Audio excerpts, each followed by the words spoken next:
Olá, eu sou o Tenente Coronel Peterson, está no ar mais uma edição do programa Pensando em Segurança.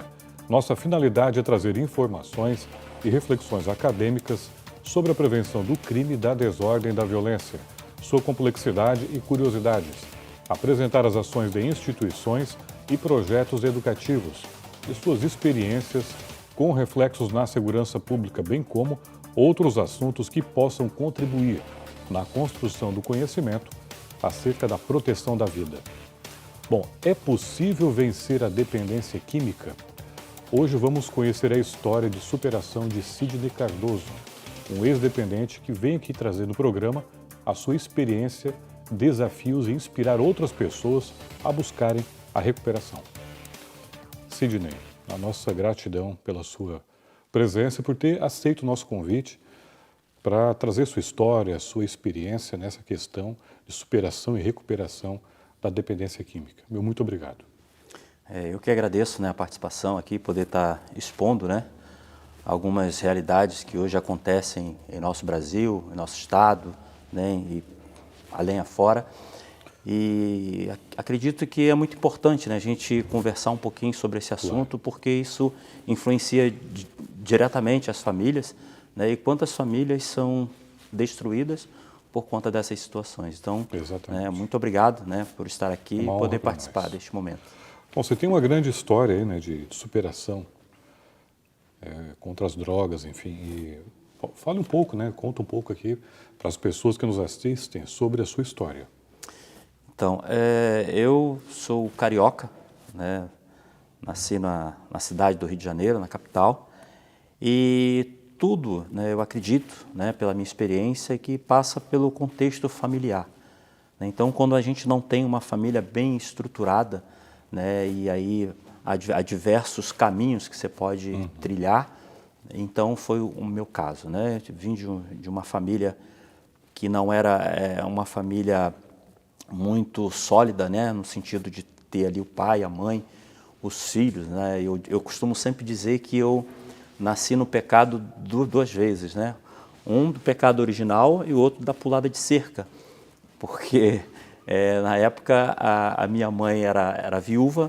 Sim. E teve um relacionamento com o meu pai, sim, que era casado, e ali, graças a Deus, eu nasci dessa situação. Sim. Então, Deus me dando essa oportunidade, eu falo muito em Deus porque eu sou cristão já há alguns anos, e nessa minha história, Deus ele me resgatou pelo seu amor. Então, nesse momento em que eu venho ao mundo e dentro de uma família que não tinha uma estrutura que te desse uma direção, eu acabei indo por outros caminhos. Caminhos esses que hoje eu vejo que foi necessário ter passado por tudo isso para ser a pessoa que eu sou hoje. Então, mais ou menos nesse sentido, passa pela família, pela estrutura familiar. Pela sua experiência, então, no seu caso, foi o primeiro motivo que levou você a procurar as drogas? Então, o primeiro motivo que foi desencadeou quando... isso? Então, desencadeou quando eu me entendi por gente, ali por volta de 7, 8 anos, que eu não tinha um pai. E dentro da família que eu vivia num quintal onde nós dividíamos espaço com a família da minha tia. E ali a família era composta pela minha tia, pelo marido dela e pelos os meus primos, Gilvan e Elizabeth. E ali eu vi aquela realidade e algo dentro de mim começou a mexer, não sei se era uma falta de alguma coisa, eu comecei a perceber que faltava alguma coisa. E quando eu comecei a questionar, eu não tenho pai, eu não tenho pai, cadê meu pai? E a minha mãe havia falado para minha tia que ela não me dissesse quem era meu pai. Eu morava em frente a um campo de futebol, meu pai todo domingo ia para lá jogar um futebol, e a minha mãe havia, como eu disse, proibido a minha tia de mostrar que era o meu pai. Só que essas minhas inquietações, a minha tia vendo a minha aflição, um dia ela foi e falou, tu quer conhecer teu pai? Eu falei, quero. E aí ela me mostrou. E a primeira experiência que eu tive com meu pai foi receber um bolinho de carne de aipim com Coca-Cola. Eu queria uma palavra, eu esperava, uma criança que, poxa, o pai, E ali você não recebe nenhuma palavra, é simplesmente uma situação material. E nisso algumas coisas foram me movendo, Se algumas agravando, revoltas também, emocionais, isso, emocionais também. E a gente não tinha um amparo, não tinha uma direção, né? Então, nisso tudo, né, eu até digo, né, que foi criando-se uma revolta dentro de mim. E a questão, né, aí passaram-se os anos, com 13 anos de idade, né, que a coisa está mais, né, aflorada, a revolta mais intensa, me apresentaram, né, o lança-perfume, né, nos bailes que eu ia lá no Rio de Janeiro, e me apresentaram o lança-perfume. Só que aquilo ali para mim, né, chegou um determinado tempo, né, não muito tempo, que aquilo não fazia efeito, você tinha que ficar fazendo uso, né, daquela droga ali, e aquilo já não... Eu queria algo mais forte, porque tinha algo dentro de mim pulsando, né, gritando, e eu queria algo mais forte. Foi quando também, né, em seguida, me apresentaram a cocaína. E aí, nesse momento, me apresentaram Ainda também... na adolescência? Com 13 anos, não, 13 com 13 anos, com 13 anos. E na mesma época, também me ofereceram, né, maconha, só que como eu não gosto de fumaça, aquilo não me atraiu, mas sim a questão do pó, né? E nos bailes que eu ia, sempre tinha, era fácil você conseguir, também, consequentemente, eu, graças a Deus, sempre fui uma pessoa muito responsável, então eu já pensava na minha cabeça, eu tenho um vício, né, eu não consigo mais, né, viver sem aquilo ali. E eu falei, agora eu preciso arrumar um emprego, preciso arrumar um trabalho. Eu estudava ainda Depois na de quanto época. tempo você se deu conta que se tratava de um vício? Depois de uns 2 anos. Uns 2 anos, porque nesse período de 13... Então, ainda na adolescência, você já estava viciado Viciado. na cocaína. Na cocaína, isso. Com os 15 anos ali que eu já estava vivendo algumas situações que eu já não queria mais, mas não conseguia. Então, tinha vezes que eu falava, não, hoje eu não posso. Eu não posso porque eu não quero mais, porque isso causava algumas coisas. Né? Não no momento do uso, porque no momento do uso ali tudo é alegria, né? Sim. Digamos assim. Mas é pós-uso, que aí quando você volta, né, o teu estado ali batia uma depressão. Sim, deprime muito forte. Deprime muito, né? E nesses momentos é que eu chorava e nunca assim, pelo menos que eu entendo, né? Nesse período, né? Eu tenho 4 irmãos por parte de pai e 4 irmãos por parte de mãe. E eu morei sempre com a minha mãe, né? O único que percebeu isso foi uma irmã que eu tenho, né? A Patrícia, e meu irmão Carlos, que sabiam que eu usava. Mas também não fizeram nada, porque a gente não tinha uma orientação, não tinha uma instrução, né, para poder lidar com isso. E eles também não fizeram nada, e, ao contrário, né, até ficavam ali próximo quando eu usava. Sim. Bom, nós vamos continuar no próximo bloco. O programa Pensando em Segurança vai para um breve intervalo e nós voltamos em instante.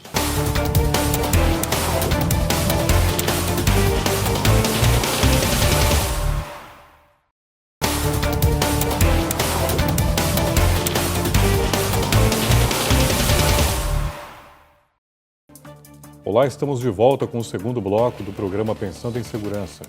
Estamos falando hoje com um ex-dependente químico, trazendo a sua história de superação contra as drogas, Sidney Cardoso.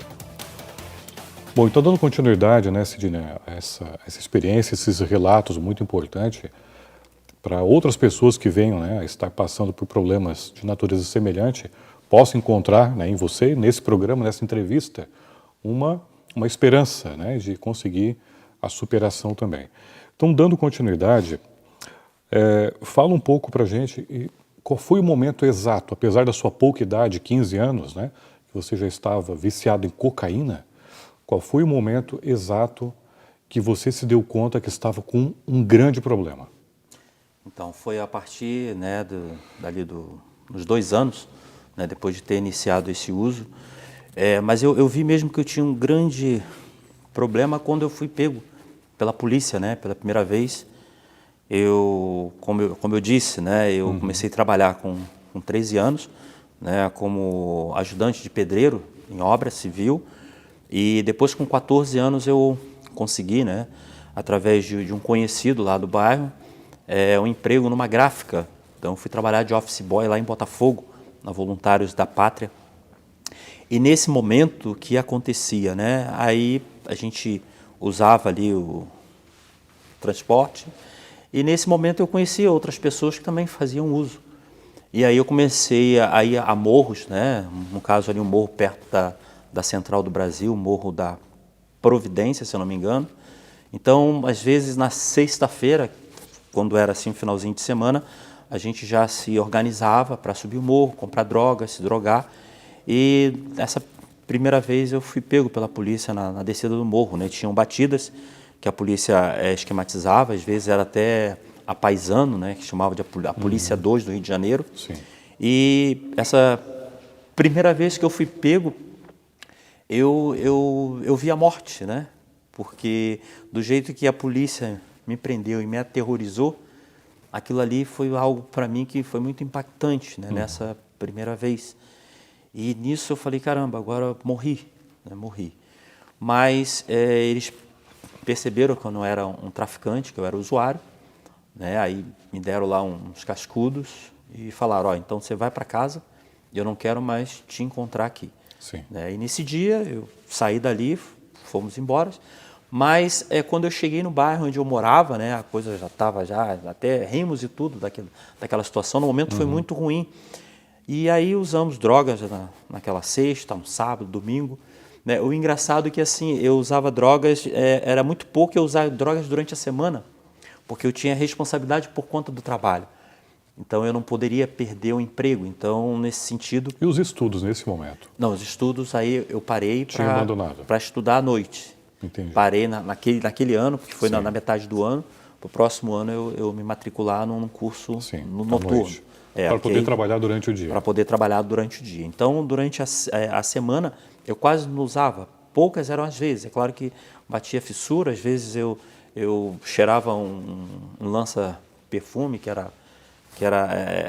me causava menos dor, mas usava muito pouco durante a semana. Mas também quando chegava sexta, sábado, domingo, eu não sabia o que era final de semana. Né? Passava me drogando esse tempo todo. E nesse período é que começou, né, a vir, cara, o que eu estou fazendo da minha vida? Né? O que eu estou fazendo? Mas aí tinha algumas situações, né, contando lá, voltando para aquela minha revolta inicial, eu falava, não estou valendo nada mesmo, o que acontecer para mim é lucro, né? Eu sempre colocava assim e não esquentava muito. E nesse sentido eu já tinha ali uma situação que eu precisava de ajuda, mas pedir ajuda a quem? Sim. Eu não tinha a quem recorrer. E assim, Sidney, quando se usa, né, a droga, a cocaína, que você usava com mais frequência, com mais intensidade, né? Queria que você falasse um pouco para a gente sobre a falsa sensação de felicidade com o uso da droga. Então, o uso, né, quando a gente está sob efeito da droga, a gente não tem muita noção do que é a vida em si. Né? Porque Perde-se você o contato com a realidade? Perde contato, você começa a imaginar coisas, você vê coisas, né? Até tinham vezes, dependendo da droga, né, da quantidade? Não, na quantidade não, de ser pura ou não, dependendo de uma droga misturada ou não, ali você tinha até alucinações, né, de ver monstros, de querer correr de alguma situação.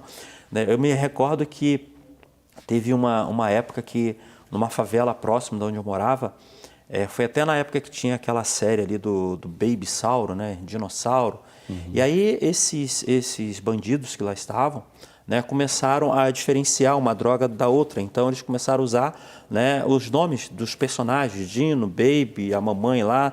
Então, pelos nomes tu sabia, né, qual a droga era melhor e, claro, a diferença do valor.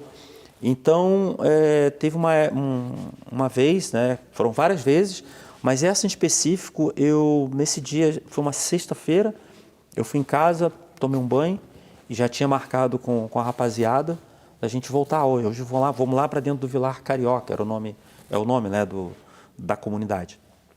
E aí voltei, saí e tal, e aí fomos. Vamos fazer o quê? Vamos para lá. Aí fomos para lá e compramos drogas. E o engraçado é que eu nunca quis, né, usar ninguém para ir comprar a droga que eu fosse usar. Eu ia, porque eu não queria que ninguém sofresse algum dano, alguma consequência por conta do meu vício. Então eu sempre tive isso muito Interessante claro. essa consciência, né? Muito claro isso. Né? Isso hoje, olhando também, né, voltando um pouquinho na história, eu tinha essa preocupação. E aí, nesse sentido, nós fomos para lá. E a droga era forte, né? A gente comprava a mais forte. Aí ficamos lá um tempo, compramos, fomos para o bairro e voltamos de novo, porque a droga acabou. E aí, por volta das 3 horas da madrugada, a droga acabou e aquela fissuração, vamos lá, voltamos para lá.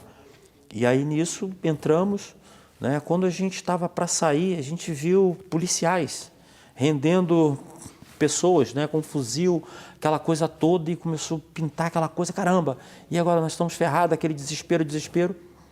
Ficamos, eu e mais 3, correndo num morro, tem uns morros lá, correndo no morro, né, no morro, e até as 10 horas da manhã. Nossa. Com o efeito da droga. Aquele dia foi um dia horrível, porque eu estava todo rasgado, perdi o tênis, estava cheio desculpa a expressão, né, mas de bosta de gado, que tinha, né, muito pasto. Sim. Eu estava assim, a pior pessoa do mundo. E naquele dia eu lembro, quando eu cheguei em casa, minha mãe me perguntou: o que aconteceu com você? Eu menti, né, falei que tinha sido assaltado, levado para um lugar, porque era comum também já naquela época. Mas nesse dia eu chorava. E ela não desconfiava? Não que você desconfiava. usava? Não desconfiava. A minha irmã e o meu irmão, como eu disse, sabiam, mas também não falaram nada. E nesse dia eu só queria, né, só queria sair daquela situação. Sim. Né? Bom, nós vamos continuar no próximo bloco. O programa Pensando em Segurança vai novamente para um breve intervalo e nós voltamos em instantes.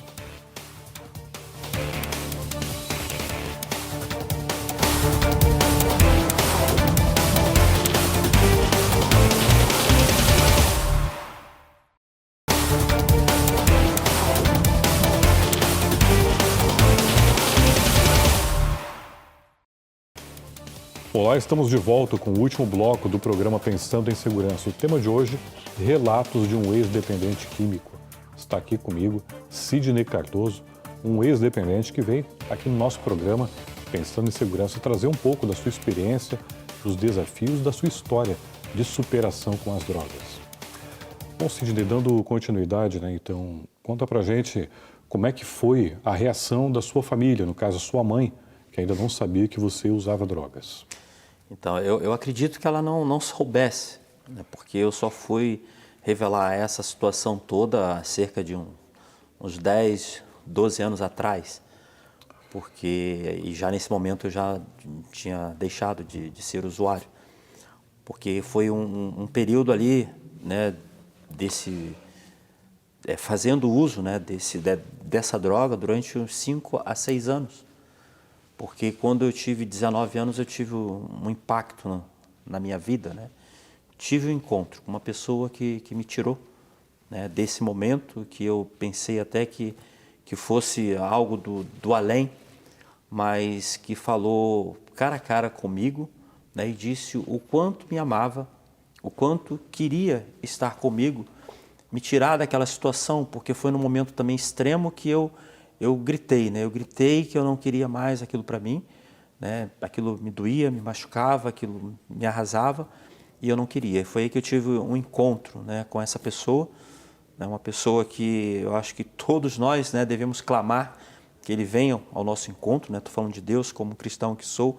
E aí eu tive, né, esse encontro dentro de um quartel que eu fui militar do Exército durante 9 meses e lá também encontrei essa realidade, né, de muitos guerreiros que eram viciados e num momento extremo dentro do quartel, até numa situação ali eminente de morte, onde todos estavam drogados, né, com exceção da minha pessoa, porque eu tinha um emprego a dar continuidade lá de fora. Então eu tinha que sair na primeira baixa. Se eu ficasse para a última baixa, Sim, eu perderia o emprego. Então aquilo me motivava a não fazer parte daquele grupo. E nesse dia eu, como eu não estava usando a droga, então eu estava, né, certo daquilo que estava acontecendo, houve essa situação. E eu só gritava, pedia ajuda, né, quando uma voz, né, se identificando como o Senhor falou: ó, eu sempre estive contigo e te amo muito. E eu não quero mais te deixar nessa situação, mas você precisa vir ao meu encontro. Que essa voz, eu perguntava para essa voz, né, mas como que eu faço, e essa voz foi me orientando e eu tive um encontro com uma pessoa que depois me conduziu para uma igreja, ao qual eu tive um encontro com o Senhor ali.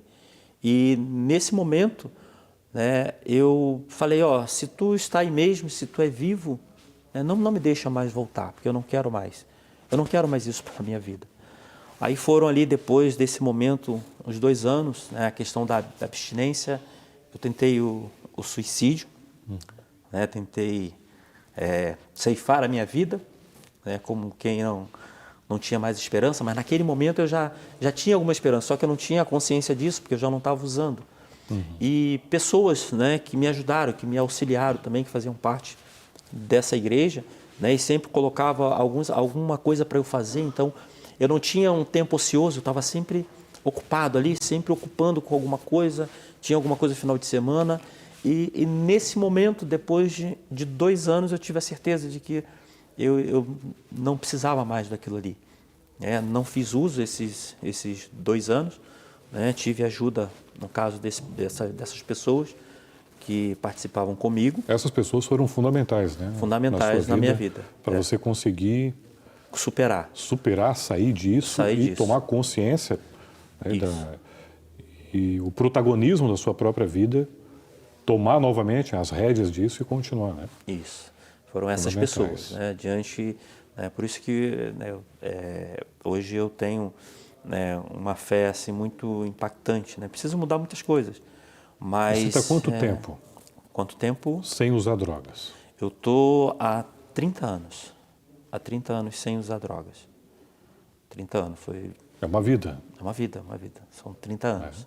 E como o senhor falava, né, da minha mãe, eles só foram saber, né, há cerca de 11 anos atrás, porque eu casei, graças a Deus, tenho um casal de filhos, né, e tem a minha esposa, Mônica, Rafael e Mariana, e eu tinha uma casa, né, lá no Rio de Janeiro, e nessa casa eu reuni, no Natal eu reuni a minha família, consegui reunir todos ali, e no momento ali, né, veio essa vontade, essa inspiração de falar para eles toda a minha história, e contei tudo isso para eles lá. Sim.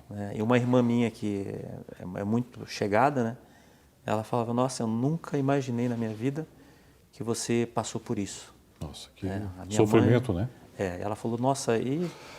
Ô Sidney, e assim, né, e nós estamos aqui também agora nos minutos finais do programa.